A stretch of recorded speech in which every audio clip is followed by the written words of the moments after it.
ഉണ്ട് sir. Madam sir.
Meron, sir.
Okay, sir.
Okay.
ഇതില് ഉപയോഗിക്കുക.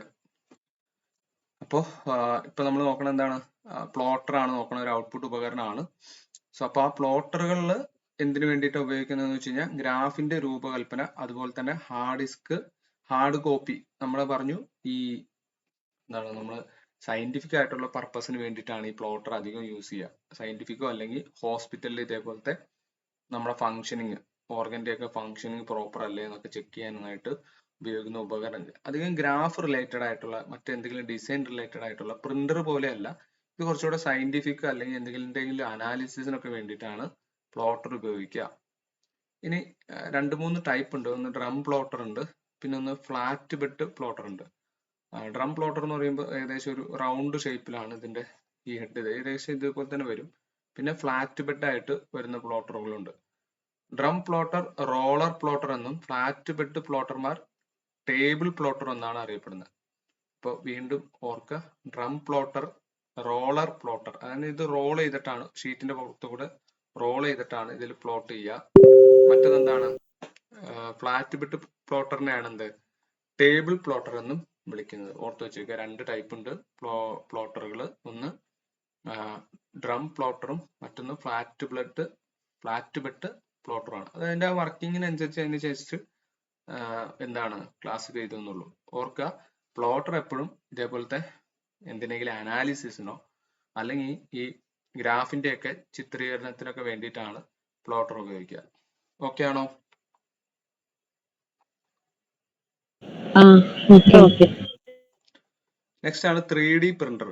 3D പ്രിന്റർ ഇപ്പൊ നമ്മള് സാധാ പ്രിന്റർ ഒക്കെ പോയി, ഇപ്പൊ വീട് വരെ നമ്മളിപ്പോ കറണ്ട് അഫയേഴ്സിലൊക്കെ പഠിച്ചിട്ടുണ്ടായിരിക്കും അല്ലെ, ഇന്ത്യയിലെ തന്നെ ആദ്യത്തെ 3D പ്രിന്റഡ് പോസ്റ്റ് ഓഫീസ് അല്ലെങ്കിൽ മറ്റേതെങ്കിലും വീടുകൾ എവിടെയാണ്, IITs ഒക്കെ ഇത് അധികം ഇപ്പൊ 3D പ്രിന്റഡ് ആയിട്ടുള്ള വീടുകളൊക്കെ നിർമ്മിച്ചു കൊടുക്കുന്ന കാലം.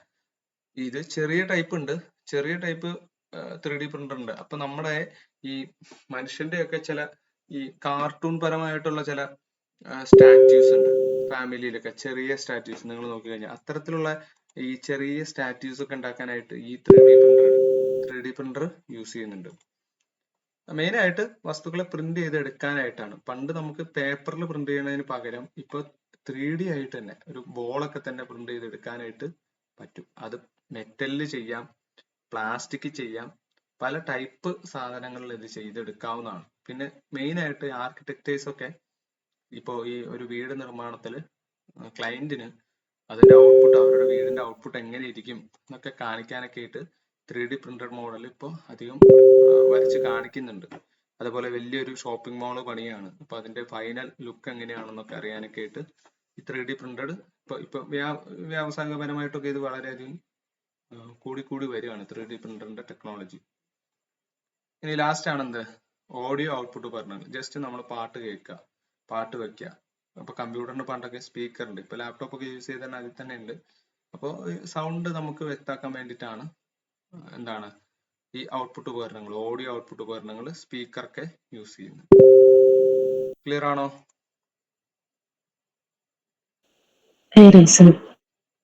ഡൗട്ട് ഇല്ലല്ലോ ആർക്കും? ഓക്കെ. പിന്നെ നമ്മൾ ഈ പ്രിന്റർ 4 ടൈപ്പ് പ്രിന്റർ നമ്മൾ പറഞ്ഞായിരുന്നു. സോ അതിന്റെ ഒരു കമ്പാരിസൺ വീഡിയോ ആണ് ഇത്. സോറി, കമ്പാരിസൺ ടേബിൾ ആണ് ഈ കാണിച്ചേക്കണേ. ഒന്നെന്താണ്, ലേസർ ഉണ്ട്, ഇങ്ക്ജെറ്റ് ഉണ്ട്, തെർമൽ ഉണ്ട്, ഡോട്ട് മാട്രിക് ഉണ്ട്. സോ ഇത് നോക്കി കഴിഞ്ഞ് കഴിഞ്ഞാൽ നമ്മൾ പണ്ടത്തെ ഈ ടൈപ്പ് റൈറ്റിംഗ് മെഷീനിലുള്ള ഒരു മെക്കാനിസം തന്നെയാണ് ഇവിടെ വരുന്നത്. മഷി പുരട്ടിയ ഒരു റിബൺ ഉണ്ടായിരിക്കും, അതിലേക്ക് വന്ന് അച്ചുകൾ അടിക്കുന്നതിന് ഫലമായിട്ടാണ് എന്ത് ചെയ്യണത്, പ്രിന്റിങ് നടക്കുക. പിന്നെ തെർമൽ പ്രിന്ററുകളിലാണെന്നുണ്ടെങ്കിൽ ഹീറ്റ് സെൻസിറ്റീവ് ആയിട്ടുള്ള ഒരു പേപ്പറാണ്, ഹീറ്റിനനുസരിച്ചായിട്ടുള്ള ഒരു സെൻസിറ്റീവ് ആയിട്ടുള്ള ഒരു പേപ്പറാണ് ഉപയോഗിക്കുക. അപ്പൊ അതെന്താണ്, തെർമൽ പ്രിന്റ് ഹെഡിന് മുകളിലൂടെ തെർമൽ പേപ്പർ പാസ് ചെയ്യുമ്പോഴാണ് ഹീറ്റിനനുസരിച്ചാണ് അതിൽ ഔട്ട്പുട്ട് പ്രൊഡ്യൂസ് ചെയ്യുക. മറ്റെന്താണ്, ഇങ്ക്ജെറ്റ് ദ്രവ രൂപത്തിലുള്ള മഷിയാണ് യൂസ് ചെയ്യുക. ചെറിയ ചെറിയ ദ്വാരത്തിലൂടെ ഈ മഷി എന്ത് ചെയ്യും, പേപ്പറിൽ സ്പ്രേ ചെയ്യുകയാണ് ചെയ്യുക. എന്നാൽ ലേസർ പ്രിന്ററോ, ലേസർ പ്രിന്റർ എന്ന് വെച്ചാൽ പൊടി രൂപത്തിലുള്ള മഷിയാണ്, പൊടി രൂപത്തിലുള്ള മഷിയാണ് ഇതിൽ ഉപയോഗിക്കുക. പേപ്പർ ചൂടാക്കി അതിൽ പൗഡർ ഒഴുക്കുന്നതാണ്. അപ്പോൾ ഇതിന്റെ മെക്കാനിസം ഇത് എങ്ങനെയാണ് പ്രിന്റ് ചെയ്യണമെന്നൊന്നും നോക്കണ്ട. അപ്പോൾ അതിൽ പോസിറ്റീവ് നെഗറ്റീവ് അയോൺസ് ഉണ്ടായിരിക്കും. ഇപ്പോൾ നമ്മൾ സ്കാൻ ചെയ്ത് കഴിയുമ്പോഴോ അല്ലെങ്കിൽ പ്രിന്റ് ചെയ്യേണ്ടതായിട്ടുള്ള ഒരു റോളിൽ പോസിറ്റീവ് നെഗറ്റീവ് ഉണ്ടായിരിക്കും. അപ്പൊ ഈ പോസിറ്റീവിനും നെഗറ്റീവിനനുസരിച്ചാണ് പൊടി, ലേസർ പൊടി അതിൽ എന്ത് ചെയ്യുക, പിടിക്കുന്നതും പിടിക്കാണ്ടിരിക്കുന്നതും. അപ്പോൾ അത് ഓർത്ത് വെച്ചേക്കുക. ഇതിൽ മഷി എന്ന് പറയുന്നത് പൗഡർ രൂപത്തിലാണ്, ഇതിൽ മഷി പുരട്ടിയ റിബൺ ആണ്, ഇതിൽ ദ്രാവക രൂപത്തിലുള്ള മഷിയാണ്, ഇത് ഹീറ്റ് സെൻസിറ്റീവ് ആയിട്ടുള്ള പേപ്പർ ആണെന്ന് വെച്ചേക്കുക. പ്രിന്റ് വേഗത ഏറ്റവും കൂടുതൽ ഏതിനാന്ന് വെച്ച് കഴിഞ്ഞാൽ മനസ്സിലാക്കുക, ലേസർ പ്രിന്ററിനാണ്. പിന്നീടാണ് ഇങ്ക്ജെറ്റ്, അടുത്തത് തെർമൽ പ്രിന്റർ ആണ്. സെക്കൻഡിൽ 150 എന്താണ്, 150 എന്താണ് mm എന്ന് പറയുമ്പോൾ 150 നമ്മൾ പറഞ്ഞു, ഏതൊക്കെയായിരുന്നു പറഞ്ഞേ, ലൈൻസ് പെർ മിനിറ്റ് ഉണ്ട്. ഇവിടെ നോക്കിക്കേ,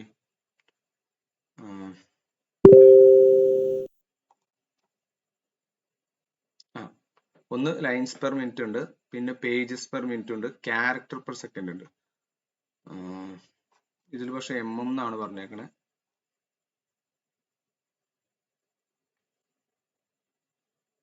അത് നോക്കാം, mm എന്താണെന്ന് വെച്ചാൽ ഇത് എന്താന്ന് വെച്ചാൽ ഇതിൽ പറഞ്ഞിട്ടുള്ള രീതിയിലല്ല പറഞ്ഞേക്കണേ. ഇപ്പുറത്തേത് ഒരു സെക്കൻഡിൽ 30 മുതൽ 550 ക്യാരക്ടർ വരെയാണെന്ന് ഓർത്ത് വെച്ചേക്കുക. അപ്പൊ ഇതിൽ രണ്ടിലും പേജ് ആണ്, ഇതില് വേർഡ്സ് ആണോ ലൈൻസ് ആണോ എന്ന് പറഞ്ഞിട്ടില്ല കറക്റ്റായിട്ട്, mm എന്നാണ് പറഞ്ഞിട്ടുള്ളൂ. അപ്പൊ ഇതിലെന്താണ്, ഒരു സെക്കൻഡിൽ 30 മുതൽ 50 ക്യാരക്ടേഴ്സ്. ഇത് ചിലപ്പോൾ ചോദിക്കും കേട്ടോ, ഈ പ്രിന്ററിന്റെ ഒരു കമ്പാരിസൺ ചിലപ്പോൾ ചോദിക്കാം.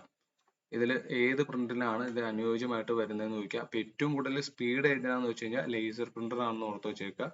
ഇങ്ക്ജെറ്റ് പ്രിന്റർ എന്ന് വെച്ച് കഴിഞ്ഞിട്ടുണ്ടെങ്കിൽ മഷി ഉപയോഗിച്ചിട്ട് അത് 6 പേജ് വരെയാണ് ഒരു മിനിറ്റിൽ വരിക. മറ്റേ തെർമൽ പ്രിന്റർ ആണെങ്കിൽ 150 mm ആണെന്ന് ഓർത്ത് വെച്ചേക്കുക. 150 mm ഒന്നുകൂടെ ഞാൻ നോക്കിയിട്ട് പറയാവേ.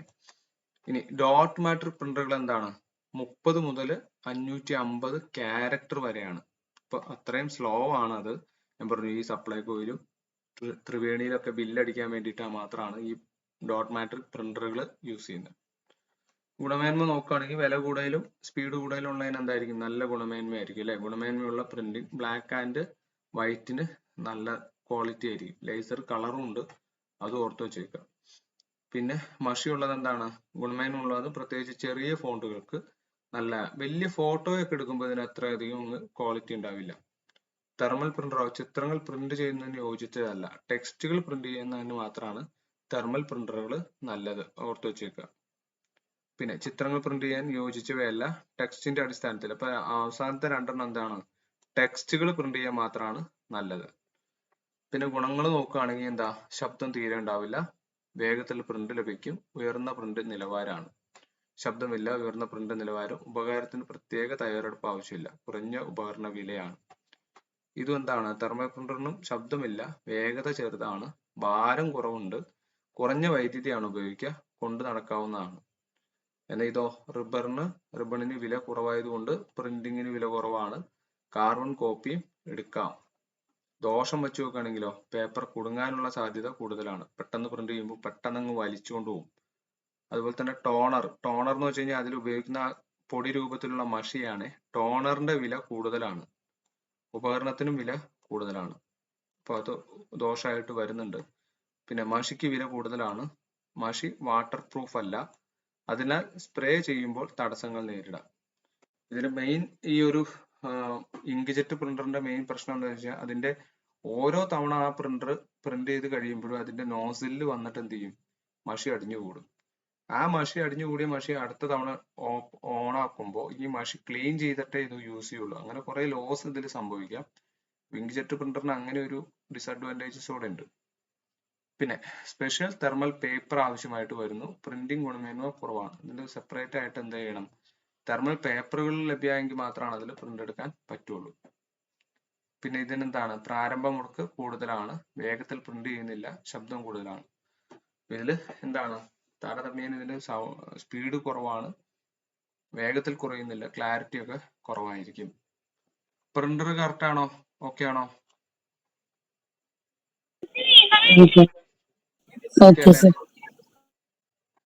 ഓക്കെ. ഇപ്പൊ 4 ടൈപ്പ് പ്രിന്റർ നമ്മൾ പറഞ്ഞു, ഔട്ട്പുട്ട് ഉപകരണങ്ങൾ പറഞ്ഞു, ഇൻപുട്ട് കറക്റ്റ് ആയിട്ട് പറഞ്ഞു. ഇനി നമുക്ക് ഇന്നത്തെ ഈ ഒരു ആഴ്ചയിൽ തന്നിട്ടുള്ള ടോപ്പിക്കിൽ പ്രധാനപ്പെട്ടതാണ്. ഒന്നുകൂടെ പറയണോ? ഇൻപുട്ട് ഔട്ട്പുട്ട് നിങ്ങളൊന്ന് വായിച്ചു നോക്കിയാൽ മതി. അത് അത്രയും എളുപ്പമുള്ള ഒരു ടോപ്പിക്കാണ്. നമുക്കത് അടുത്ത് മെമ്മറി.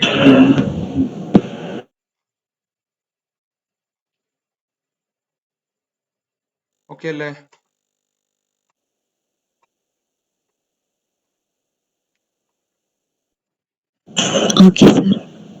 ഇനി കമ്പ്യൂട്ടറിന്റെ പ്രവർത്തന ഘടകങ്ങളാണ്.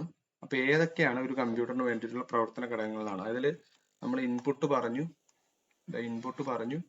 ഔട്ട്പുട്ട് പറഞ്ഞു, ഇത് രണ്ടും കഴിഞ്ഞു. ഇനിയുള്ള പ്രവർത്തന ഘടകമാണ് സംഭരണ ഘടകം അല്ലെങ്കിൽ മെമ്മറി എന്ന് പറയുന്ന ഒരു ഘടകമാണ് നമുക്ക് അടുത്ത് പറയാനുള്ള.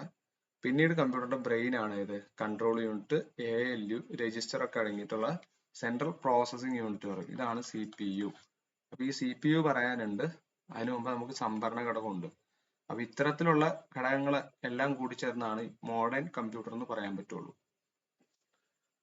അപ്പൊ ഈ ഇത്തരത്തിലുള്ള ഒരു ഘടകത്തിന് ആദ്യം ആരാണ് ഇത് കണ്ടുപിടിച്ചതെന്ന് വെച്ച് കഴിഞ്ഞാൽ ജോൺ വോൺ ന്യൂമാൻ ആണ്.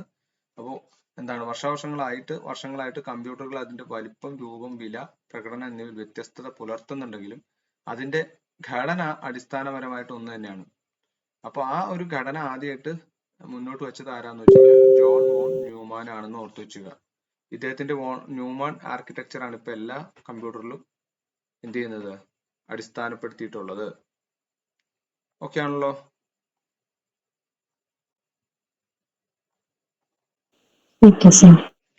അതിൽ മെമ്മറിയാണ് നമ്മൾ പോണേ. CPU അടുത്തത് പറയാം. ആദ്യം മെമ്മറി അങ്ങ് എടുത്ത് തീർക്കുക, കാരണം മെമ്മറി നിങ്ങൾക്ക് ഉണ്ടല്ലോ. മദർ ബോർഡ് കാണാത്തവരാണെങ്കിൽ ഒന്ന് കണ്ടുവെച്ചു. ഇതാണ് കമ്പ്യൂട്ടറിന്റെ മദർ ബോർഡ്. ഈ ഒരു ഭാഗത്താണ് എന്ത് ചെയ്യുന്നത്, പ്രോസസർ വെക്കുക, CPU സോക്കറ്റ്. പ്രോസസർ നമ്മൾ എക്സ്റ്റേണൽ മേടിക്കണം. ഇത് ഹീറ്റ് സിങ്ക് ആണ്, അതായത് ചൂട് പുറത്തേക്ക് വിടാനായിട്ടുള്ള ഒരു കാര്യമാണ് ഹീറ്റ് സിങ്ക്. ഇതൊക്കെയാണ് എന്ത്, റാമിന്റെ സ്ലോട്ടുകൾ, റാം അല്ലെങ്കിൽ റോം സ്ലോട്ടുകളാണ് ഇതൊക്കെ. പിന്നെ ഇവിടെയാണ് നമ്മുടെ പോർട്ടുകൾ വരിക, നമ്മൾ ബാക്കിലേക്ക് കൊടുക്കണില്ലേ. ഇപ്പൊ പണ്ട് കാലത്ത് നമ്മൾ ഫോണിന്റെ ലൈൻ ഇതിലേക്കാണ് കണക്ട് ചെയ്യുക, എന്തിനു വേണ്ടിയിട്ട്, ഇന്റർനെറ്റ് കണക്ഷന് വേണ്ടിയിട്ട്. പിന്നെ മറ്റു പല മൗസിന്റെ, കീബോർഡിന്റെ, പിന്നെ മോണിറ്ററിന്റെ, അതുപോലെ തന്നെ നമ്മുടെ എതർനെറ്റ് പോർട്ട്, ഇത്തരത്തിലുള്ള ഓരോ പോർട്ടുകൾ ഇതായി ഇങ്ങനെ അടുക്കി ബാക്കിലേക്കായിരിക്കും വെക്കുക. ഇത് കമ്പ്യൂട്ടറിന്റെ ഉള്ളിലുള്ള ഭാഗമാണ് നിങ്ങൾ ഈ കാണുന്നത്. പിന്നെ ഇതിനോട് അടുത്ത് ചേർന്നിട്ടാണ് പിന്നെ മറ്റു പല കാര്യങ്ങൾ. ഇതും മെമ്മറി സ്ലോട്ടുകളാണ്. പിന്നെ പവർ കണക്ഷൻ ആണ് ഈ പറഞ്ഞേക്കണേ.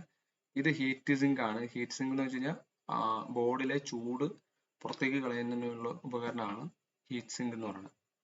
ഓക്കെ ആണോ?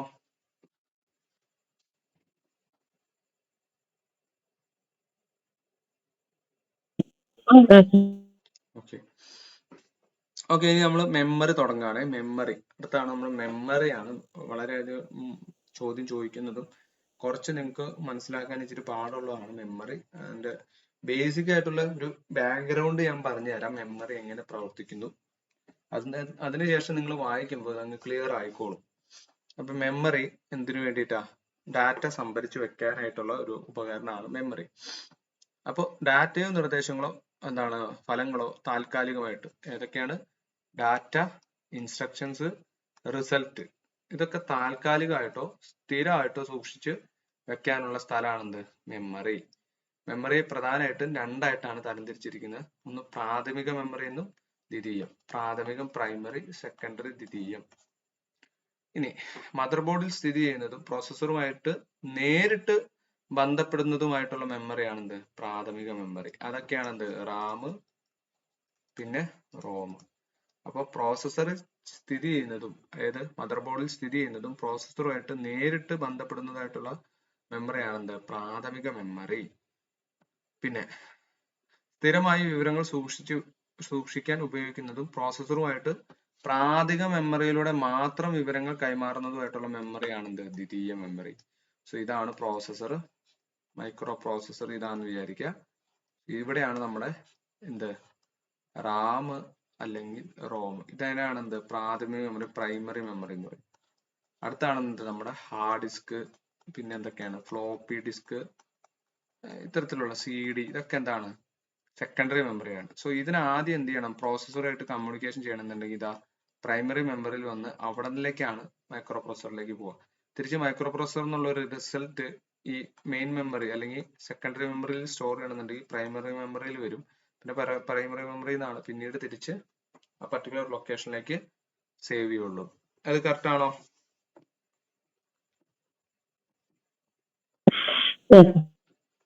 ഓക്കെ. ഇനി ഏറ്റവും ബേസിക്കലി ഒരു ബൈനറിയുടെ യൂണിറ്റ് ഉണ്ട്. അത് അതിന്റെ സൈസിനനുസരിച്ച് അതിന്റെ പ്രത്യേക യൂണിറ്റുകളാക്കി മാറ്റിയിട്ടുണ്ട്. അപ്പോൾ ഒരു ബിറ്റ് എന്ന് പറഞ്ഞു കഴിഞ്ഞാൽ ഒരു ബൈനറി ഡിജിറ്റ് ആണ്. ഒരു ബിറ്റ് എന്ന് പറയുമ്പോൾ 0 അല്ലെങ്കിൽ 1. ഇതൊരു ബിറ്റാണ്, ഇതൊരു ബിറ്റാണ്. ഇതിന് രണ്ടിനും ഓരോ ബിറ്റ് എന്ന് പറയും. അതാണ് ഏറ്റവും അടിസ്ഥാനപരമായിട്ടുള്ള യൂണിറ്റ്, ബിറ്റ്. ഇനി നിബിൾ എന്ന് പറഞ്ഞു കഴിഞ്ഞാൽ എന്താ? 4 ബിറ്റ്. ഇത്തരത്തിലുള്ള ബിറ്റുകൾ ചേർന്ന് 1 2 3 4 1 2 3 4 1 0 0 1 ഇത് ഇത്തരത്തിലുള്ള 4 ബിറ്റുകൾ ചേർന്നിട്ടാണ് എന്താണ്? ഒരു നിബിൾ ഉണ്ടാവുക. അതുപോലെ തന്നെ 1 ബൈറ്റ് എന്ന് വെച്ച് കഴിഞ്ഞാൽ 8 ബിറ്റുകൾ ചേർന്നിട്ടാണ് 8 ബിറ്റ് എന്ന് വെച്ച് കഴിഞ്ഞാൽ 8 സംഖ്യ 1 0 1 0 1 0 0 0. ഇത് 8 ബിറ്റുകളാണ്. ഈ 8 ബിറ്റിനെ ചേർത്തിട്ടാണ് ഒരു ബൈറ്റ് എന്ന് പറയുന്നത്. ക്ലിയർ ആണോ? 8 ബിറ്റ് ചേർന്നിട്ടാണ് ഒരു ബൈറ്റ്.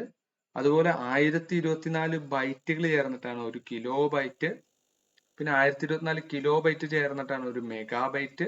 1024 മെഗാബൈറ്റ് ചേർന്നിട്ടാണ് ഒരു ജിഗാബൈറ്റ്. 1024 ജിഗാബൈറ്റ് ചേർന്നിട്ടാണ് ഒരു ടെറാബൈറ്റ്. ടെറയ്ക്ക് ശേഷം പെറ്റാബൈറ്റ്. ഇത് മസ്റ്റ് ആണ്. ഈ ക്വസ്റ്റ്യൻ വന്നിട്ടുണ്ടായിരുന്നു. അത് കഴിഞ്ഞ 2021 വാരിയസ് എൽജിഎസ് ഇല്ലേ? ചോദിക്കും.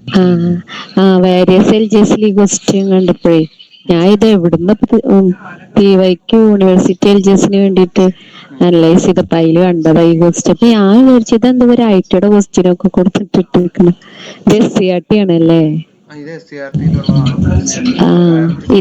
ഇതേപോലെ ഈ മെഗാബൈറ്റ്, ജിഗാബൈറ്റ്, ടെറാബൈറ്റ് എന്നുള്ള സംഭവം.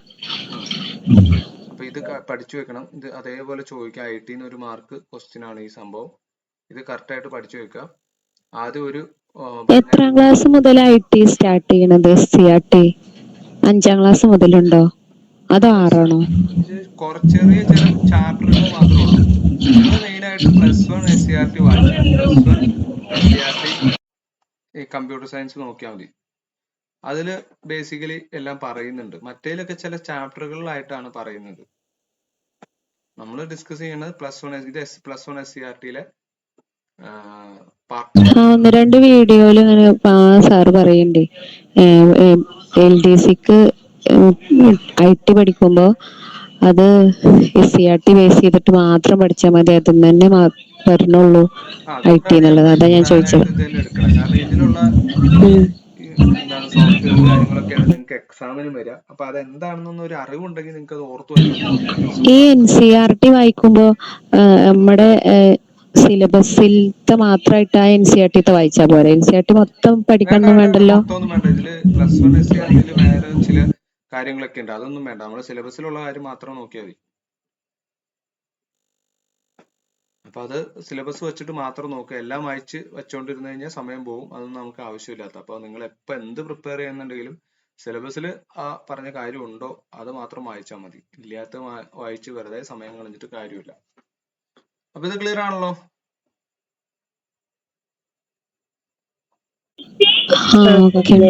ഓക്കെ. ഇനി പ്രാഥമിക മെമ്മറി എന്താണെന്നാണ് പറയുന്നത്. പ്രാഥമിക മെമ്മറി എന്ന് വെച്ച് കഴിഞ്ഞിട്ടുണ്ടെങ്കിൽ ഒരു സെമി കണ്ടക്ടർ മെമ്മറിയാണ്. സെമി കണ്ടക്ടർ എന്താന്ന് പറഞ്ഞു നമ്മൾ കഴിഞ്ഞ ക്ലാസ്സിലൊക്കെ. എന്താണ്, കണ്ടക്ടർ ഉണ്ട്, ഇൻസുലേറ്റർ ഉണ്ട്, അതിന്റെ രണ്ടിന്റെ ഇടയിൽ നിൽക്കണയാണ് സെമി കണ്ടക്ടർ. അതായത് ചില സമയങ്ങളിൽ അതിന് വൈദ്യുതി കടത്തിവിടാനും പറ്റും, ചില സമയങ്ങളിൽ എന്താണത് ഇൻസുലേറ്റർ ആയിട്ട് പ്രവർത്തിക്കുന്നതാണ് സെമി കണ്ടക്ടർ എന്ന് പറയുന്നത്. അപ്പൊ ഇത്തരത്തിലുള്ള സെമി കണ്ടക്ടർ മെമ്മറിയാണ്. സെമി കണ്ടക്ടർ എന്ന് പറഞ്ഞാൽ ട്രാൻസിസ്റ്ററുകളോ ഒക്കെ യൂസ് ചെയ്തിട്ട് ഉണ്ടാക്കിയേക്കണ മെമ്മറിയാണ് സെമി കണ്ടക്ടർ മെമ്മറി.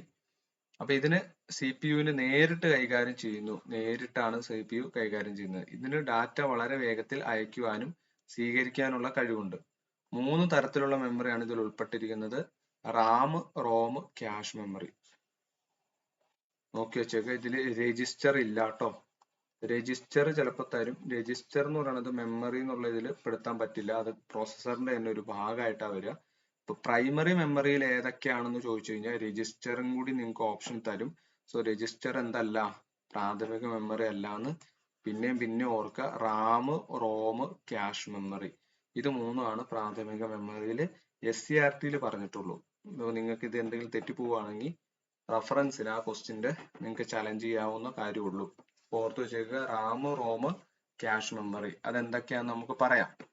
ഇതൊക്കെയാണോ പ്രാഥമിക മെമ്മറി? എന്താന്ന് ഓക്കെയാണോ?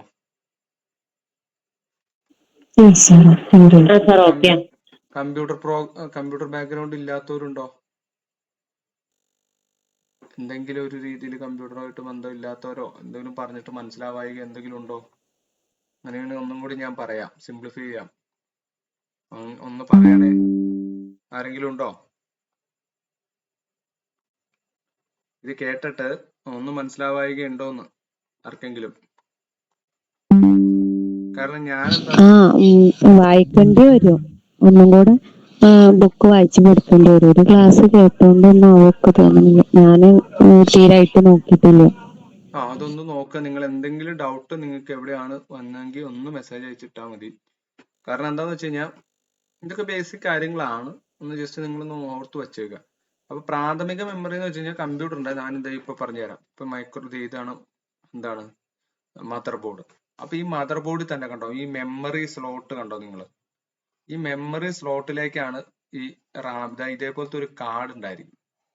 ഇങ്ങനെ ഒരു കാർഡായിരിക്കും റാം, റോം. അപ്പൊ ഇതിലിങ്ങനെ യെല്ലോ കളറിൽ കുറെ ലെഗ് ഉണ്ടായിരിക്കും. ഈ ലെഗ് ഈ സ്ലോട്ടിലേക്ക് ഇങ്ങ് ഇറക്കി താഴേക്ക് പ്രസ് ചെയ്യുക. അപ്പൊ ഈ മദർ ബോർഡിൽ തന്നെ കാണപ്പെടുന്ന മെമ്മറിയാണ് എന്ത്? പ്രാഥമിക മെമ്മറി. അപ്പൊ അതിലൊന്നാണെന്ത്? റാം, പിന്നൊന്ന് റോം. ഇനി ക്യാഷ് മെമ്മറി എന്ന് പറയുമ്പോൾ ഈ പ്രോസസ്സറിനോട് ചേർന്ന് തൊട്ടടുത്ത് തന്നെ കാണപ്പെടാവുന്ന ചില ICs അല്ലെങ്കിൽ മെമ്മറീസ് ആണെന്ത്? ക്യാഷ് മെമ്മറി എന്ന് പറയാം. ഇനി സെക്കൻഡറി മെമ്മറി എന്ന് പറയുമ്പോൾ ഈ മദർ ബോർഡിന് പുറത്ത് ഇവിടെയൊക്കെ ആയിട്ട് ഇതിൽ നിന്ന് ഇതിലേക്ക് എന്തായിരിക്കും? ബസ് വഴി ചില വയറുകൾ വഴി കണക്ട് ചെയ്തിട്ടുള്ള മെമ്മറിയാണ് എന്ത്? Secondary memory.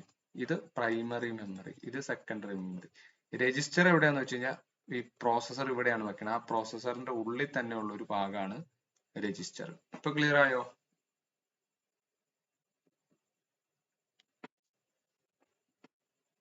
ക്ലിയർ ആണോ?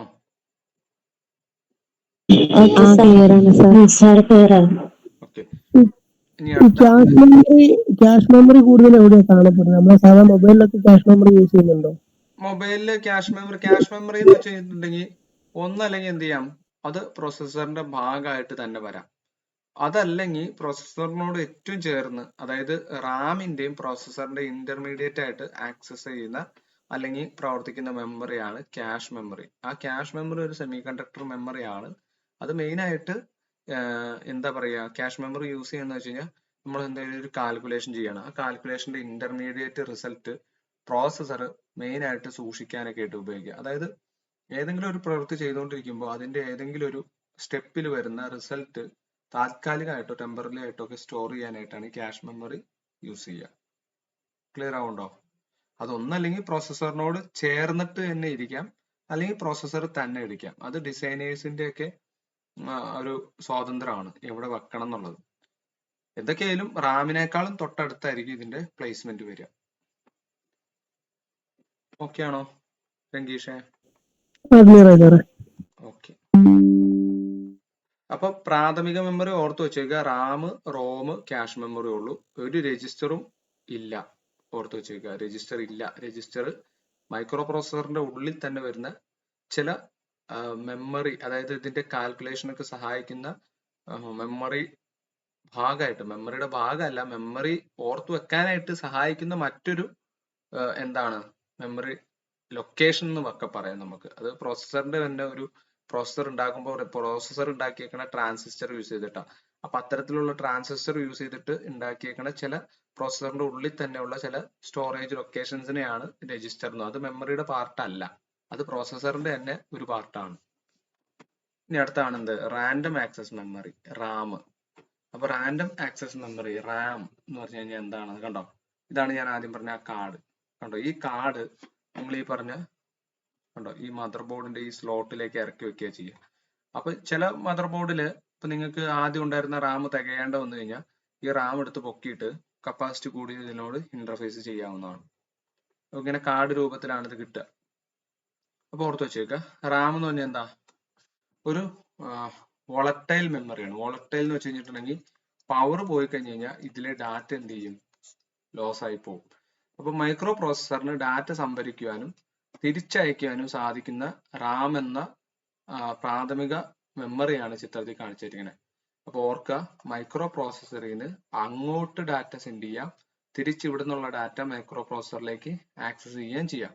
രണ്ടും ഉണ്ട്.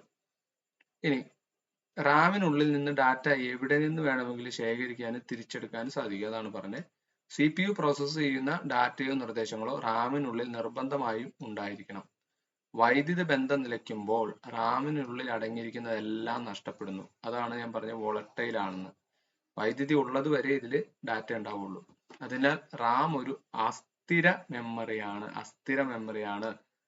ഇനി റാമിന്റെ സംഭരണ ശേഷി സാധാരണ ജിഗാബൈറ്റിലാണ് പറയുക. 1 GB അല്ലെങ്കിൽ 2 GB ഒക്കെ നമ്മൾ പറയുള്ളൂ. നിങ്ങൾ മൊബൈൽ എടുക്കുമ്പോൾ റാം കൂടി ഇരുന്ന് കഴിഞ്ഞിട്ടുണ്ടെങ്കിൽ, നിങ്ങൾക്ക് വലിയ ഗെയിമുകൾ, മറ്റ് എന്തെങ്കിലും ആപ്ലിക്കേഷൻസ് ഒക്കെ മൊബൈലിൽ കൂടുതൽ റൺ ചെയ്യാൻ പറ്റും. അപ്പൊ ഈ റാമിലേക്കാണ് നിങ്ങൾ ഒരു കാര്യം ആലോചിക്കുക, കമ്പ്യൂട്ടർ ഓപ്പൺ ചെയ്യുമ്പോൾ കമ്പ്യൂട്ടറിൽ എന്തുണ്ട്, ഓപ്പറേറ്റിംഗ് സിസ്റ്റം ഉണ്ട്. ഓപ്പറേറ്റിംഗ് സിസ്റ്റം ഉണ്ടല്ലോ. ഈ ഓപ്പറേറ്റിംഗ് സിസ്റ്റം സെക്കൻഡറി മെമ്മറിയിലാണ് മൊത്തം സ്റ്റോർ ചെയ്ത് വെച്ചേക്കുക.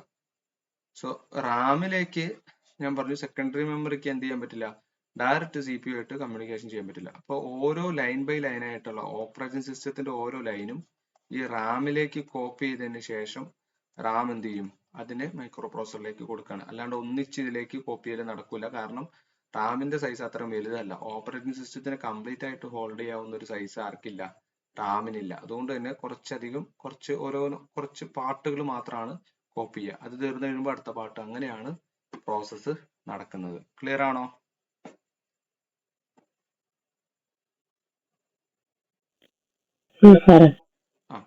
ഇനി റാമിന്റെ വേഗത. അപ്പൊ എത്രമാത്രം വേഗത്തിൽ ഡാറ്റ മെമ്മറിയിൽ സംഭരിക്കുന്നു അല്ലെങ്കിൽ തിരിച്ചെടുക്കുന്നു എന്നാണ് റാമിന്റെ വേഗത എന്നുള്ളത് കൊണ്ട് ഉദ്ദേശിക്കുന്നത്. ഇത് അളക്കുന്നത് ഏത് യൂണിറ്റിലാന്ന് വെച്ചാൽ മെഗാ ഹെഡ്സിലാണ്. കാരണം 1/f ആണ് എന്ത്, ടി. അപ്പൊ മെഗാ എന്ന് പറയുമ്പോൾ എന്താ, 10⁻⁶ ആണ്. അപ്പൊ 1/10⁻⁶. അത്രയും ടൈമാണ് എന്ത് ചെയ്യുന്നത്, ഇത്രയും കുറച്ച് ടൈം മതി ഈ റാമിൽ നിന്നുള്ള വിവരങ്ങൾ അങ്ങോട്ടും ഇങ്ങോട്ടും എന്ത് ചെയ്യാനായിട്ട്, ഷെയർ ചെയ്യാനായിട്ട്. ഒരു കമ്പ്യൂട്ടർ പ്രവർത്തിച്ചു കൊണ്ടിരിക്കുമ്പോൾ അതിൽ റാമിൽ താഴെ പറയുന്ന ഒക്കെ ഉണ്ടായിരിക്കും. കണ്ടോ, ഓപ്പറേറ്റിംഗ് സിസ്റ്റം ഉണ്ടായിരിക്കും, നിലവിൽ ഉപയോഗിച്ചു കൊണ്ടിരിക്കുന്ന ആപ്ലിക്കേഷൻ സോഫ്റ്റ്വെയർ ഉണ്ടായിരിക്കും, പിന്നെന്തായിരിക്കും, കറന്റ്ലി മൈക്രോ പ്രോസസർ പ്രോസസ്സ് ചെയ്തുകൊണ്ടിരിക്കുന്ന ഡാറ്റ കൂടി ഉണ്ടായിരിക്കും. അപ്പൊ ഇത്രയും 3 കാര്യങ്ങളാണ് എന്തിലുണ്ടാവുക, റാമിലുണ്ടായിരിക്കുക. ഞാൻ പറഞ്ഞു ഓപ്പറേറ്റിംഗ് സിസ്റ്റം ഉണ്ടാവും. ഓപ്പറേറ്റിംഗ് സിസ്റ്റം ഇല്ലെങ്കിൽ നമുക്ക് ഇതേപോലത്തെ ഇപ്പൊ നമ്മളും നിങ്ങളും കമ്മ്യൂണിക്കേഷൻ ചെയ്യണ പോലെ സാധ്യമാവില്ല. സോ അതുകൊണ്ട് ഓപ്പറേറ്റിംഗ് സിസ്റ്റത്തിന് ആദ്യം എന്ത് ചെയ്യും, സെക്കൻഡറി മെമ്മറിയിൽ നിന്ന് റാമിലേക്ക് കോപ്പി ചെയ്യും. അത് ഫുൾ ആയിട്ടല്ല, ലൈൻ ബൈ ലൈൻ ആണ്. പിന്നെ നിലവിൽ ഉപയോഗിച്ചുകൊണ്ടിരിക്കുന്ന ആപ്ലിക്കേഷൻ സോഫ്റ്റ്വെയർ, ഇപ്പൊ ഞാനൊരു കാൽക്കുലേറ്റർ ആണ് ഉപയോഗിക്കുന്നതെങ്കിൽ ആ കാൽക്കുലേറ്റർ എന്തുണ്ടായിരിക്കും, ഈ റാമിൽ ഉണ്ടായിരിക്കും. പിന്നെ പ്രോസസ്സ് ചെയ്തുകൊണ്ടിരിക്കുന്ന ഡാറ്റ, നമ്മൾ ഇൻസ്ട്രക്ഷൻസ് കൊടുത്തു, കമ്പ്യൂട്ടറിനോട് ഒരു ജോബ് ചെയ്യാൻ പറഞ്ഞിട്ട് നമ്മൾ കുറച്ച് ഇൻസ്ട്രക്ഷൻസ് കൊടുത്തു വെച്ചേക്കാണ്. ഈ കമ്പ്യൂട്ടർ ചെയ്തുകൊണ്ടിരിക്കുകയായിരിക്കും. അങ്ങനെ ആ ചെയ്തുകൊണ്ടിരിക്കുന്നതിന്റെ പ്രോഗ്രാം ഇവിടെ ഉണ്ടായിരിക്കും, റാമിൽ ഉണ്ടായിരിക്കും. ക്ലിയർ ആണോ?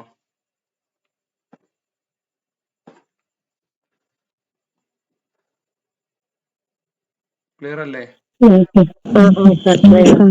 അതാണ് read only memory. Read only memory ചെയ്യുമ്പോൾ റോം ആണ്. ഞാൻ ആദ്യം പറഞ്ഞു റാമിലേക്ക് ഡാറ്റ അങ്ങോട്ട് സെൻഡ് ചെയ്യാനും തിരിച്ച് ഇങ്ങോട്ട് എടുക്കാൻ പറ്റും. പക്ഷെ റോമിൽ എന്ത് ചെയ്യാൻ പറ്റുള്ളൂ? റോമിൽ നിന്ന് റീഡ് ചെയ്യാൻ മാത്രമേ പറ്റുള്ളൂ, തിരിച്ച് അങ്ങോട്ട് എഴുതാൻ പറ്റില്ല. പക്ഷെ ഇവിടെ ഒരു കാര്യമുണ്ട്, ഇത് വൈദ്യുതി ബന്ധം നിലച്ചാൽ ഇതിലെ ഡാറ്റ ഒന്നും ലോസ് ആവില്ല. എത്ര തവണ വേണമെങ്കിലും നമുക്ക് അത് ആക്സസ് ചെയ്യാം. ഇനി ഇതിലാണ് ഈ റോമിലാണ് എന്ത് ബയോസ് എന്ന പേരിൽ, basic input output system, BIOS എന്ന പേരിലുള്ള അറിയപ്പെടുന്ന പ്രത്യേക ബൂട്ടപ്പ് പ്രോഗ്രാം റോമിൽ അടങ്ങിയിരിക്കുന്നത്. അപ്പൊ ഓർക്കുക, ബൂട്ടപ്പ് പ്രോഗ്രാം എന്താ? ബൂട്ടപ്പ് പ്രോഗ്രാം കണ്ടോ, ഇതൊരു റോമിന്റെ ചിത്രമാണ്. റോമിന്റെ ചിത്രമാണ്, ഓർക്കുണ്ടോ? എന്താ ബൂട്ടപ്പ് പ്രോഗ്രാം?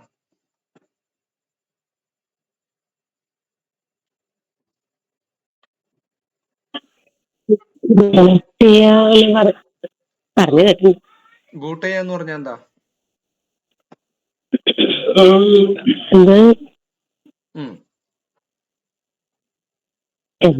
പറയാറില്ല കേട്ടോ, സംഭവം കേട്ടു. ബൂട്ട് ചെയ്യാന്ന് വെച്ച് കഴിഞ്ഞാൽ കമ്പ്യൂട്ടർ ഓൺ ആവുന്ന ആ പ്രോസസ്സിനെയാണ് ബൂട്ടിംഗ് പ്രോസസ് എന്ന് പറയാം. അപ്പൊ ബൂട്ടിംഗ് പ്രോസസ്സിൽ എന്ന് വെച്ച് കഴിഞ്ഞാൽ നമ്മള് രാവിലെ എണീക്കുക, നമ്മൾ എപ്പോഴും കമ്പ്യൂട്ടർ ഒക്കെ പഠിക്കുമ്പോൾ നമ്മുടെ ജീവിതത്തോടൊന്ന് ആലോചിച്ച് നോക്കുക. നമ്മൾ എണീറ്റിട്ട് നമ്മുടെ കൈയും കാലൊക്കെ നനക്കി വെക്കും അല്ലെ, എന്തെങ്കിലും അംഗഭംഗം വന്നിട്ടുണ്ടെന്ന് രാവിലെ ഉറക്കത്തിൽ നിന്ന് എണീറ്റ്. എന്നിട്ടല്ല നമ്മൾ എണീറ്റ് നിന്നൊന്ന് ബാലൻസ് ഒക്കെ ആയി കഴിഞ്ഞാലല്ലേ നമ്മൾ നടക്കാൻ തുടങ്ങുള്ളൂ. അപ്പൊ അതുപോലെ തന്നെ കമ്പ്യൂട്ടർ എന്ത് ചെയ്യും, നമ്മൾ പവർ ഓൺ ആക്കുമ്പോൾ തന്നെ കമ്പ്യൂട്ടറിന്റെ ഉള്ളിൽ തന്നെ ഈ റോമിലാണ്, ഈ ബയോസ് എന്നുള്ള പ്രോഗ്രാമിലാണ് 2-3 കാര്യങ്ങൾ കമ്പ്യൂട്ടർ ചെയ്യുന്നുണ്ട്. ഒന്ന് ബയോസ് എന്നുള്ള പ്രോഗ്രാം റൺ ചെയ്യും, പിന്നെ power on self test, post എന്ന് പറഞ്ഞ ഒരു പ്രോഗ്രാം വിളിക്കും. ഈ പോസ്റ്റ് എന്ന് പറഞ്ഞ പ്രോഗ്രാം വിളിക്കുമ്പോഴാണ് കമ്പ്യൂട്ടറിൽ അതിനായിട്ട് ബന്ധപ്പെടുത്തിയിട്ടുള്ള ഉപകരണങ്ങൾ, പോർട്ടുകൾ, മറ്റ് ഫങ്ഷണൽ യൂണിറ്റുകളൊക്കെ ശരിയല്ലേ എന്നൊക്കെ ചെക്ക് ചെയ്യുന്നത്, ഡേറ്റ് മറ്റു കാര്യങ്ങളൊക്കെ. അപ്പൊ അത്തരത്തില് അതിനുശേഷമാണ് എന്ത് ചെയ്യുക, ഓപ്പറേറ്റിംഗ് സിസ്റ്റം ഹാർഡ് ഡിസ്ക് ഡ്രൈവിൽ നിന്ന് കമ്പ്യൂട്ടർ പ്രൈമറി മെമ്മറിയിലേക്ക് ലോഡ് ചെയ്യുക. അപ്പൊ ഇത്തരം പ്രോസസ്സുകളൊക്കെ നിങ്ങൾ ആ ബൂട്ട് പ്രോസസ്സിലാണ് നടക്കുക. അതായത് ഈ പറഞ്ഞ ഫോണിലൊക്കെ റീബൂട്ട് എന്നുള്ള ഓപ്ഷൻ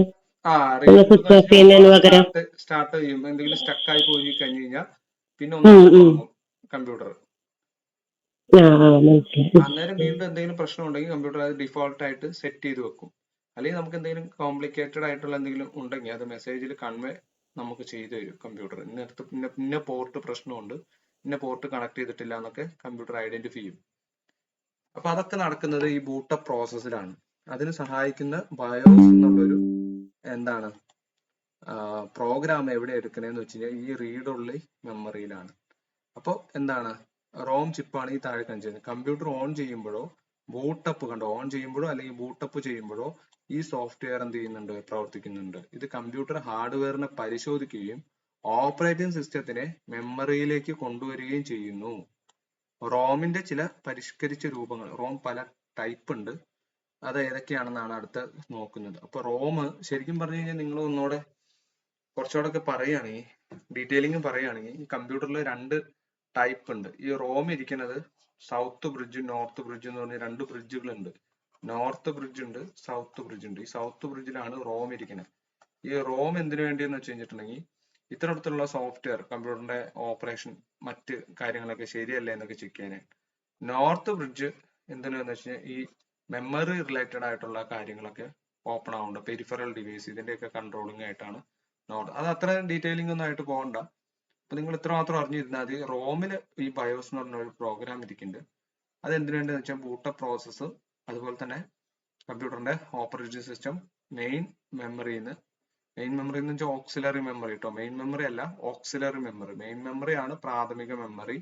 ഓക്സിലറി മെമ്മറി അല്ലെങ്കിൽ സെക്കൻഡറി മെമ്മറി ആണ് എന്ത്, ഹാർഡ് ഡിസ്ക് ഡ്രൈവ്. അതിൽ നിന്ന് ഓപ്പറേറ്റിംഗ് സിസ്റ്റത്തെ റാമിലേക്ക് അല്ലെങ്കിൽ കോപ്പി ചെയ്യുന്നത് ആരാണ്, ഈ ബയോസ് എന്നുള്ള പ്രോഗ്രാം ആണെന്ന് ഓർത്ത് വെച്ചേക്കുക. ഇനി ഈ റോമിന്റെ വിവിധ രൂപങ്ങളാണ് ഈ കാണിച്ചേക്കുന്നത്. ഒന്നെന്താണ് ഈ റോം പറഞ്ഞു. ഈ റോമിന് ഒരു പ്രത്യേകത ഉണ്ട്. റോം എന്ന് വെച്ചാൽ റീഡ് ഓൺലി ആണ്, അതിലേക്ക് റൈറ്റ് ചെയ്യാൻ പറ്റില്ല. വൺസ് നമ്മൾ എന്തെങ്കിലും ഒരു ഡാറ്റ ഇതിലേക്ക് ലോഡ് ചെയ്ത് കഴിഞ്ഞാൽ, അത് ലോഡ് ചെയ്യണമെന്ന് വെച്ച് കഴിഞ്ഞാൽ ഈ IC ഇറക്കി വെച്ചിട്ട് നമ്മൾ CD ഒക്കെ റൈറ്റ് ചെയ്യണ പോലത്തെ ഒരു മെഷീൻ ഉണ്ട് ഇതേപോലത്തെ. ഇതിനൊരു USB കേബിൾ ഉണ്ട്, അത് നമ്മുടെ കമ്പ്യൂട്ടറായിട്ട് ബന്ധപ്പെടും. ഇതിലേക്ക് എഴുതുന്ന പ്രോഗ്രാം എന്ന് പറയുമ്പോൾ നമ്മളെ ഹെക്സാഡെസിമൽ ഫയൽസ് കിട്ടും. ഹെക്സാഡെസിമൽ ഫയൽ, ഒരു പ്രോഗ്രാമിന്റെ ഹെക്സാഡെസിമൽ ഫയല് നമ്മൾ അത് സേവ് ചെയ്ത് വെച്ച് കഴിഞ്ഞിട്ട് ഈ IC ബാനർ എന്ന് പറഞ്ഞ ഒരു സാധനം കിട്ടും, ചെറിയൊരു സാധനം. ഒരു ലീവർ അത് താഴ്ത്തി കഴിഞ്ഞാൽ ഈ IC താഴേക്ക് വിട്ട് നമ്മൾ ഇത് കണക്ട് ചെയ്ത് കഴിഞ്ഞിട്ടുണ്ടെങ്കിൽ ഈ ഒരു ICയിലേക്ക് നമ്മുടെ ഹെക്സാഡെസിമൽ ഫയൽ എന്ത് ചെയ്യും, ലോഡ് ചെയ്യും. അങ്ങനെ വൺസ് റോമിലേക്ക് നമ്മൾ ഏതെങ്കിലും ഒരു പ്രോഗ്രാം ചെയ്ത് കഴിഞ്ഞിട്ടുണ്ടെങ്കിൽ പിന്നീട് അതിനെ മാറ്റൽ സാധ്യമല്ല. അപ്പൊ നിങ്ങൾ ഇപ്പൊ വാച്ച് അല്ലെങ്കിൽ മൊബൈലൊക്കെ ഓപ്പൺ ചെയ്ത് കഴിയുമ്പോൾ LG അല്ലെങ്കിൽ സാംസങ് എന്നൊക്കെ എഴുതി കാണിക്കില്ലേ, അതൊക്കെ ഈ റീഡ് ഓൺലി മെമ്മറിയിൽ സേവ് ചെയ്ത് വെച്ചിരിക്കുന്ന ഡാറ്റയാണ്. മനസ്സിലാവുണ്ടോ? ഓരോ കമ്പനിയുടെ ഒക്കെ ലോഗോ വരാറില്ലേ? റീഡ് ഓൺലി മെമ്മറിയിൽ നമ്മൾ ചെയ്തു വെച്ചേക്കണയാണ്. അപ്പോ ഇതിനൊരു മാറ്റം വരണം എന്ന് വിചാരിച്ചിട്ട് പിന്നീട് നടന്ന ഒരു കണ്ടുപിടുത്തത്തിന്റെ ഫലമായിട്ടാണ് programmable read only memory. Programmable read only memory എന്ന് പറയുമ്പോൾ അതിന്റെ ഒരു ടൈപ്പാണ്, റോമിന്റെ തന്നെ മറ്റൊരു ടൈപ്പുകളാണ്. ഒരിക്കൽ മാത്രം പ്രോഗ്രാം ചെയ്യപ്പെടുന്ന മെമ്മറിയാണ് എന്ത്, പ്രോഗ്രാമബിൾ റീഡ് ഓൺലി മെമ്മറി. ഇനി വീണ്ടും അഡ്വാൻസ്ഡ് ടെക്നോളജിയുടെ ഫലമായിട്ട് നമ്മൾ ഇറേസബിൾ ചെയ്യാനായിട്ട് പറ്റുന്ന റോം കണ്ടുപിടിച്ചു. അതായത് കുറെ തവണ വേണമെങ്കിൽ നമുക്ക് എന്ത് ചെയ്യാം, ഇതിനെ യൂസ് ചെയ്യാം. അതെങ്ങനെയാ അത് ഇറേസ് ചെയ്യണേ? അൾട്രാവയലറ്റ് UV ലൈറ്റുകൾ യൂസ് ചെയ്തിട്ടാണ് ഇതിനെ ഇറേസ് ചെയ്തുകൊണ്ടിരുന്നത്. അപ്പൊ UV ലൈറ്റ് യൂസ് ചെയ്യാൻ കണ്ടോ, ഇവിടെ ഒരു സെന്ററിൽ ഒരു ഗ്ലാസിന്റെ ഇത് കണ്ടോ. അപ്പൊ നമ്മൾ ഒരു മുറിയിൽ ചെന്നിട്ട് UV ലൈറ്റിന്റെ താഴെ ഇതിലേക്ക് UV ലൈറ്റ് കടത്തി വിട്ടിട്ടാണ് പണ്ടൊക്കെ ഈ റോം രണ്ടാമത് പ്രോഗ്രാം ചെയ്യാനായിട്ട് ഇറേസ് ചെയ്തുകൊണ്ടിരുന്നത്. എന്നാൽ അത് വളരെ ബുദ്ധിമുട്ടായത് കാരണം പിന്നീട് കുറച്ചുകൂടെ അഡ്വാൻസ്ഡ് ആയിട്ടുള്ള electrically erasable programmable read only memory കണ്ടുപിടിക്കപ്പെട്ടിട്ടുണ്ടായി. EEPROM, electrically erasable. അതായത് ഇലക്ട്രിസിറ്റി യൂസ് ചെയ്തിട്ട് നമുക്ക് ഇതിന്റെ ലെഗുവിൽ അതിനെ എന്ത് ചെയ്യാം, അതിൽ യൂസ് ചെയ്ത് വെച്ച പ്രോഗ്രാമിനൊക്കെ ഇറേസ് ചെയ്യാൻ പറ്റുന്ന ഒരു കണ്ടുപിടുത്തം നടത്തി. 3 ടൈപ്പാണ് റോം. ഒന്ന് programmable read only memory PROM, പിന്നെ erasable programmable read only memory, അടുത്താണ് എന്ത്, electrically erasable programmable read only memory. Clear ആണോ?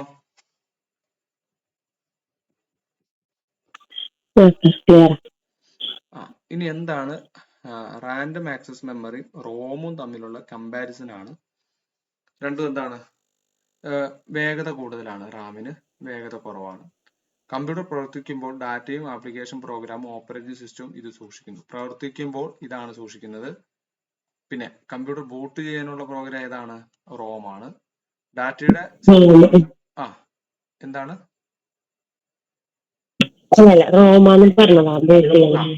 അപ്പൊ ഡാറ്റയുടെ സംഭരണവും വീണ്ടെടുക്കലും ഇത് അനുവദിക്കുന്നുണ്ട്. കാരണം അങ്ങോട്ടും ഇങ്ങോട്ടും എന്ത് ചെയ്യാന്ന് പറഞ്ഞു, ഡാറ്റ റാമിലേക്ക് കൊടുക്കുവാനും റാമിൽ നിന്ന് എടുക്കുവാനും പറ്റുന്നുണ്ട്. ഇവിടെ എന്താണ്, സാധാരണയായി ഇതിൽ നിന്ന് ഡാറ്റ തിരിച്ചെടുക്കാൻ മാത്രമേ പറ്റുള്ളൂ, റീഡ് ഓൺലി ആണ്. പിന്നെ കമ്പ്യൂട്ടർ ഓഫ് ആക്കിയാൽ ഇതിലെ ഉള്ളടക്കമൊക്കെ നഷ്ടപ്പെടുന്നു, ഇതിൽ എന്ത് ചെയ്യുന്നില്ല, നഷ്ടപ്പെടുന്നില്ല. അപ്പൊ ഓർത്ത് വെച്ചേക്കുക, ബേസിക് കമ്പാരിസൺ ആണ്, ഇത് പഠിച്ചു വെക്കുക. ഇനി ക്യാഷ് മെമ്മറിയും കൂടി ഒന്ന് പറഞ്ഞിട്ട് നിർത്താട്ടോ. പിന്നെ ദ്വിതീയ മെമ്മറി നമുക്ക് അടുത്ത ക്ലാസ്സിൽ എടുക്കാവേ. ക്യാഷ് മെമ്മറി കൂടി പറയാം. എന്തെങ്കിലും ഉണ്ടോ, ആർക്കെങ്കിലും ഡൗട്ട് ഉണ്ടോ?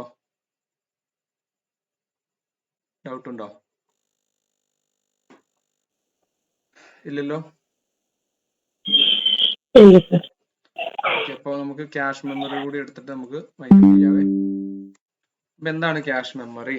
പ്രോസസറിന്റെ റാമിന്റെയും അഥവാ റാം കണ്ടോ, ഇവിടെ റാം എന്ന് പറയുന്നത് എന്ത്, മെയിൻ മെമ്മറി. ഓർത്ത് വെച്ചേക്കുക, റാം ആണ് മെയിൻ മെമ്മറി എന്ന് ഓർത്ത് വെച്ചേക്കുക. അപ്പൊ പ്രോസസറിന്റെയും റാമിന്റെയും ഇടയ്ക്കുള്ള ചെറുതും വേഗതയേറിയതുമായിട്ടുള്ള മെമ്മറിയാണ് എന്ത്, ക്യാഷ് മെമ്മറി. അപ്പൊ നിങ്ങൾ ആലോചിക്കുക, ഇവിടെ പ്രോസസർ ഉണ്ട്, ഈ പ്രോസസറിന്റെയും പിന്നെ നമ്മുടെ മെയിൻ മെമ്മറി ആയിട്ടുള്ള റാം അല്ലെങ്കിൽ റോം, ഇതിന്റെ ഇടയ്ക്കുള്ള വേഗതയേറിയിട്ടുള്ള ഒരു മെമ്മറിയാണ് എന്ത്, ക്യാഷ് മെമ്മറി. ഇനി കൂടെ ആവശ്യമായിട്ട് വരുന്ന ഡാറ്റയും നിർദ്ദേശങ്ങളും ഇടക്കാല ഫലങ്ങളും എന്ന് വെച്ച് കഴിഞ്ഞാൽ ഇപ്പൊ ഇങ്ങനെയാണ്, 5+6 ഇത് ഇങ്ങനെ വരികയാണ്. A+B കൂട്ടുക, ഇങ്ങനെ ഒരു ഇൻസ്ട്രക്ഷൻ ആണ് വച്ചേക്കണേ. എന്നിട്ട് എന്ത് ചെയ്തു, ഈ A+B കൂട്ടിയതിന്റെ റിസൾട്ടും മറ്റൊരു വാല്യൂയും കൂടി ആഡ് ചെയ്യണം. A+B+D ആണ്. സോ ആ കമ്പ്യൂട്ടർ ആദ്യം എന്ത് ചെയ്യും, A+B ചെയ്യും. അതിന്റെ റിസൾട്ട് ഇടക്കാലമായിട്ട് ക്യാഷ് മെമ്മറിയിൽ സ്റ്റോർ ചെയ്യും. പിന്നെ ആ റിസൾട്ട് എടുത്ത് ഡിയോട് കൂട്ടിയിട്ട് അതായിരിക്കും അവസാനമായിട്ട് വരുന്ന റിസൾട്ട്. അങ്ങനെ ഇടക്കാല റിസൾട്ടും ഒക്കെ ആവശ്യമായിട്ട് പിന്നെയും ഉപയോഗിക്കുന്ന ഡാറ്റയൊക്കെ കൂടിയാണ് ഇതില് ക്യാഷ് മെമ്മറിയിലാണ് എളുപ്പത്തിന് വേണ്ടിയിട്ട് കമ്പ്യൂട്ടർ സേവ് ചെയ്ത് വെക്കുക. അപ്പൊ വേഗത്തിൽ എടുക്കുവാൻ വേണ്ടിയിട്ട് ക്യാഷ് മെമ്മറിയിൽ സൂക്ഷിക്കുന്നുണ്ട്. പ്രോസസർ റാമിലെ ഒരു ലൊക്കേഷൻ സംഭരിക്കുകയോ അതിൽ നിന്ന് തിരിച്ചെടുക്കുകയോ ചെയ്യുമ്പോൾ ആദ്യം ക്യാഷ് മെമ്മറിയിൽ ഡാറ്റയുടെ ഒരു കോപ്പി ഉണ്ടോ എന്ന് പരിശോധിക്കും. അപ്പൊ ഏറ്റവും ആദ്യം പ്രോസസർ എന്ത് ചെയ്യും, എന്തെങ്കിലും കാര്യത്തിൽ ഡാറ്റയുടെ റിക്വയർമെന്റ് ഉണ്ടെങ്കിൽ ആദ്യം ക്യാഷിൽ പോയിട്ട് അവിടെ പരിശോധിച്ചിട്ടില്ല എന്ന് ഉറപ്പുവരുത്തിയതിനു ശേഷം മാത്രമേ എന്ത് ചെയ്യുള്ളൂ, റാമിലേക്ക് പോയി സമയം കളയുള്ളൂ. അപ്പൊ ഇതിൽ ഉണ്ടെന്നുണ്ടെങ്കിൽ ഇതിൽ നിന്ന് എടുത്ത് നേരെ എക്സിക്യൂഷൻ ചെയ്യും. അല്ലെങ്കിൽ പിന്നെ എന്ത് ചെയ്യും, റാമിലും ഇല്ലെങ്കിൽ പിന്നെ ഈ ക്യാഷിലും റാമിലും ഇല്ലെങ്കിൽ മാത്രമാണ് എന്ത് സെക്കൻഡറി ഡിവൈസിലേക്ക് പോയി സമയം കളയുള്ളൂ. അങ്ങനെയാണെങ്കിൽ പ്രോസസർ ക്യാഷ് മെമ്മറിയിൽ നിന്നും ഇത് പെട്ടെന്ന് റീഡ് ചെയ്യുന്നു. റാമിനേക്കാൾ വേഗത ക്യാഷ് മെമ്മറിയിൽ നിന്നും ഡാറ്റ തിരിച്ചെടുക്കുന്നു. റാമിനേക്കാൾ വിലയേറിയതാണ് ക്യാഷ് മെമ്മറി. CPU-ന്റെയും മദർ ബോർഡിന്റെയും ഉള്ളിലുള്ള ക്യാഷ് മെമ്മറി എന്താണ് സിസ്റ്റത്തിന്റെ പ്രകടനം മെച്ചപ്പെടുത്തുന്നതിന് സഹായിക്കുന്നു. അപ്പൊ ക്യാഷ് മെമ്മറി എന്താണെന്ന് മനസ്സിലായോ? ക്യാഷ് മെമ്മറി അരിത്തമെറ്റിക്കൽ ഓപ്പറേഷൻ മാത്രമാണോ യൂസ് ചെയ്യുക? അങ്ങനെയല്ലേ, ഇടക്കാല റിസൾട്ട് എന്ത് വേണമെങ്കിലും സേവ് ചെയ്ത് വെച്ചാൽ ലോജിക്കൽ ഓപ്പറേഷൻസിനൊക്കെ പറ്റും. ഇടക്കാല റിസൾട്ട് എന്ന് പറയുമ്പോൾ ഇൻസ്ട്രക്ഷൻസിന്റെ ഇപ്പൊ നിങ്ങൾ ഒരു പ്രോഗ്രാം റൺ ചെയ്യുകയാണെന്നുണ്ടെങ്കിൽ നിങ്ങൾ സേവ് ചെയ്ത് വെച്ചേക്കണേ ക്ലിപ്പ് ബോർഡിലേക്ക് ഇപ്പൊ നമ്മൾ കണ്ടന്റ് സേവ് ചെയ്ത് വെക്കൂലേ, അതൊക്കെ സേവ് ചെയ്ത് വെച്ചേക്കണത് എവിടെയൊക്കെ ആയിരിക്കും, ക്യാഷിലേക്ക് തന്നെ ആയിരിക്കും. അപ്പൊ ഏറ്റവും ആദ്യം ക്യാഷ് ചെറുതാണ്, റാമിനെയും റോമിനെയും അപേക്ഷിച്ച് ക്യാഷ് ചെറുതാണ്. അപ്പൊ ഏറ്റവും എന്താണ് കൂടുതൽ യൂസ് ചെയ്യുന്ന ഡാറ്റ ആയിരിക്കും ക്യാഷിൽ കിടക്കുക. പിന്നെ കമ്പാരിറ്റീവ്ലി കുറച്ച് യൂസ് ചെയ്യുന്ന ഡാറ്റയാണ് റാമിലും റോമിലും. ഒട്ടും യൂസ് ചെയ്യാത്ത ഡാറ്റയാണ് ഇവിടെ സെക്കൻഡറിയിൽ കിടക്കുക. അപ്പൊ കമ്പ്യൂട്ടറിന് എപ്പോഴും നമ്മൾ ഒരു കാര്യം ചെയ്യുക, നമ്മുടെ വീട്ടില് നമ്മൾ എന്ത് ചെയ്യുക, ഒരു ടേബിൾ ശ്രദ്ധിക്കുക. നമ്മളെ വർക്കിംഗ് സ്പേസ് ആണെന്ന് വിചാരിക്കുക. ആ ടേബിളിൽ നമ്മൾ എപ്പോഴും യൂസ് ചെയ്യുന്ന പേന, പെൻസിൽ, ബുക്കൊക്കെ ഉണ്ടായിരിക്കും. എന്നാൽ കുറച്ച് നമ്മൾ മാത്രം കുറച്ച് എന്തെങ്കിലും റെഫറൻസിന് വേണ്ടിയിട്ട് വെച്ചേക്കണ തൊട്ട് ബാക്കിലെ അലമാരിയിൽ വെക്കും. അപ്പൊ അതിലേക്കുള്ള ആക്സസ് ടൈം എന്ന് വെച്ച് കഴിഞ്ഞാൽ നമ്മളൊന്ന് എഴുന്നേറ്റ് അത് എന്ത് ചെയ്യണം, കണ്ടുപിടിക്കണം. ഇനി ഒട്ടും യൂസ് ചെയ്യാത്ത കുറച്ച് കഴിഞ്ഞ വർഷത്തെ ഒക്കെ ബുക്കുകളൊക്കെയാണ് നമ്മൾ അപ്പുറത്തെ ഒരു മുറിയിൽ കൊണ്ടുവന്ന് വെക്കുക. അതാണ് സെക്കൻഡറി. അപ്പൊ എപ്പോഴും വരുന്നത് നമ്മൾ തൊട്ടടുത്ത് വെക്കും. അതാണ് ക്യാഷിൽ ഇടുക. എല്ലാം മെമ്മറി തന്നെയാണ്. എടുക്കാൻ എളുപ്പത്തിന് നമ്മൾ എന്ത് ചെയ്യും, എപ്പോഴും യൂസ് ചെയ്യുന്നത് നമ്മുടെ ടേബിളിന്റെ പൊക്കത്ത് ഒരു പേന നമ്മൾ എപ്പോഴും യൂസ് ചെയ്യുക. അത് പെൻ ഹോൾഡറിലിട്ട് വെക്കുക. അത് ടേബിളിന്റെ പൊക്കത്തല്ലേ വെക്കുക, അല്ലാതെ ബാക്കിലെ അലമാരിയിലല്ല കൊണ്ടുവന്ന് വെക്കുക. അത്രേ ഉള്ളൂ. കോൺസെപ്റ്റ് മനസ്സിലായോ? അത്രേ ഉള്ളൂ. പിന്നെ അതിന്റെ സൈസ് കുറവായിരിക്കും. ഒരു ടേബിളിൽ കൊള്ളുന്ന ബുക്കും പേനയും അല്ല ഈ ബാക്കിൽ കാണുന്ന അലമാരയിൽ. ഇത് റാമായിട്ട് കൺസിഡർ ചെയ്യുക. നിങ്ങളുടെ ടേബിള് ക്യാഷ് ആയിട്ട് കൺസിഡർ ചെയ്യുക. കുറച്ച് അപ്പുറത്തെ വലിയൊരു മുറി സെക്കൻഡറി ആയിട്ട് കൺസിഡർ ചെയ്യുക. ഈ ഒരു കൺസെപ്റ്റ് വെച്ച് നിങ്ങൾ ഇതിനെ പഠിച്ചാൽ മതി. എളുപ്പമായിക്കോളും. ഓക്കെ ആണോ? പ്രൈമറി മെമ്മറിയിൽ ഫസ്റ്റ് ചെക്ക് ചെയ്യുക പിന്നെ ക്യാഷ് മെമ്മറി ആണ്, പിന്നെയാണ് നമ്മൾ ബാക്കിൽ ചെക്ക് ചെയ്യുക അല്ലേ? സൈസ് കുറവ് ക്യാഷ് മെമ്മറിക്കാണ്, വേഗത കൂടുതലും ക്യാഷ് മെമ്മറിക്കാണ്. പിന്നെ അതുപോലെ സൈസ് കുറച്ചുകൂടെ കൂടുതൽ ഏതിനായിരിക്കും, റാമിനും റോമിനായിരിക്കും. പക്ഷെ വേഗത കുറച്ചുകൂടെ കുറവായിരിക്കും. ഏറ്റവും സൈസ് കൂടുതലുള്ളതാണ് എന്ത്, സെക്കൻഡറി മെമ്മറി ആയിട്ടുള്ള ഹാർഡ് ഡിസ്ക്, ഫ്ലോപ്പി ഡിസ്ക് ഒക്കെ. പക്ഷെ അതിന് കമ്പാരിറ്റീവ്ലി അതിന്റെ ആക്സസ് ടൈം എന്താണ്, കൂടുതലാണ്. അപ്പോൾ അതിന്റെ എക്സ്പെൻസും കുറവായിരിക്കും. അങ്ങനെ ഒരു കുറച്ച് കാര്യങ്ങൾ വരുന്നുണ്ട്. അപ്പൊ ക്യാഷിന്റെ വേഗത, ക്യാഷിന്റെ റാമിന്റെയും സൈസ് എത്ര കൂടുന്നോ അപ്പൊ പ്രോസസറിന് അത്ര സ്പീഡ് കൂടുകയാണ്. മനസ്സിലായോ? പെട്ടെന്ന് ഡാറ്റ ആക്സസ് ചെയ്യാം ഒക്കെ കിട്ടും. കുറെ അധികം ഓപ്പറേറ്റിംഗ് സിസ്റ്റത്തിന്റെ, അതായത് ഈ ഗ്രാഫിക്, അതാണ് നിങ്ങൾ ഗെയിം ഒക്കെ കളിക്കുമ്പോൾ റാം കൂടുതലുള്ള എടുക്കണം എന്ന് പറയണേ. കാരണം റാമിന്റെ ബാക്കി ഓപ്പറേറ്റിംഗ് സിസ്റ്റവും മറ്റ് റിസൾട്ടുകളൊക്കെ സ്റ്റോർ ചെയ്യാൻ കമ്പ്യൂട്ടറിന് വേണം.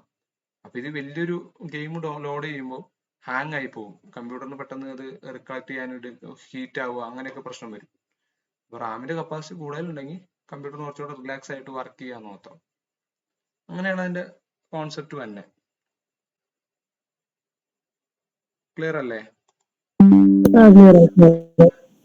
ഓക്കെ, ഇനി ദ്വിതീയ മെമ്മറി കൂടെ ഉണ്ട്. അതോടെ പറഞ്ഞു കഴിയുമ്പോൾ നമ്മുടെ മെമ്മറി ഏകദേശം കംപ്ലീറ്റ് ആവും. സോ അത് അടുത്ത ക്ലാസ്സിൽ നമുക്ക് കംപ്ലീറ്റ് ആക്കാം, ഒന്നിച്ച് പറഞ്ഞു പോകണില്ല. ഇപ്പൊ എന്തെങ്കിലും കമ്പ്യൂട്ടറിന്റെ ടോപ്പിക് നമ്മൾ ഈ അടുത്ത ആഴ്ച എക്സാമിന് ഞാൻ പിന്നെയും പറയുകയാണ്, 2 ആഴ്ച ടോപ്പിക് തന്നെ നിങ്ങൾ എങ്ങനെയെങ്കിലും വായിച്ച് തീർക്കാൻ നോക്കുക. നമ്മൾ അടുത്ത ക്ലാസ്സിൽ പിന്നാലെ വന്ന് ക്ലാസ് എടുത്ത് തീർക്കും. അപ്പൊ അത് നോക്കുക. അപ്പൊ നിങ്ങൾ മുന്നിൽ നിന്ന് തന്നെ വായിച്ചു തുടങ്ങുക. ഇതൊക്കെ ഞാൻ തന്നിരിക്കുന്ന ടോപ്പിക് നിങ്ങൾ നോക്കി വായിച്ചിട്ട് ഡൗട്ട് ഉള്ളത് ഇത്തരത്തിലുള്ള ലൈവ് ക്ലാസ്സിൽ ചോദിക്കാൻ വേണ്ടിയിട്ടാണ്. അപ്പൊ അതെല്ലാവരും അത് യൂട്ടിലൈസ് ചെയ്യുക. മാക്സിമം നന്നായിട്ട് വർക്ക് ചെയ്യുക. ആരും നിർബന്ധിക്കേണ്ട ആവശ്യമില്ല. എൽഡിക്കാർക്ക് ലാസ്റ്റ് അവസരമാണ് പലരുടെ. അത് എന്താണ് മനസ്സിലാക്കിയിട്ട് അതിനനുസരിച്ച് വർക്ക് ചെയ്യുക. ഇപ്പൊ കുറെ കിടന്ന് ഉറങ്ങിയിട്ട് കാര്യമില്ല, അവസാനം കൈയും കാലും ഇട്ട് അടിച്ചിട്ടും കാര്യമില്ല. അപ്പൊ അതുകൊണ്ട് വീണ്ടും വീണ്ടും കിട്ടുന്ന സമയം പഠിക്കാൻ നോക്കുക. മറ്റുള്ളവർ ചെയ്യണതും അല്ലെങ്കിൽ എടുക്കുന്നതും ഒക്കെ നോക്കിക്കൊണ്ടിരുന്നു കഴിഞ്ഞാൽ നമ്മുടെ കാര്യം നടക്കൂല, നമുക്ക് നമ്മൾ മാത്രമേ ഉണ്ടാവുള്ളൂ. അതുകൊണ്ട് അത് കറക്റ്റായിട്ട് ചെയ്യാൻ നോക്കുക. ആര് ചെയ്താലും ചെയ്തില്ലെങ്കിലും അവനവന്റെ കാര്യം ചെയ്ത് തീർക്കാൻ ശ്രമിക്കുക. എങ്കിൽ മാത്രമാണ് നമുക്ക് നാളെ എന്ത് ചെയ്യാൻ പറ്റുള്ളൂ, തലയുയർത്തി നിൽക്കാൻ പറ്റുള്ളൂ.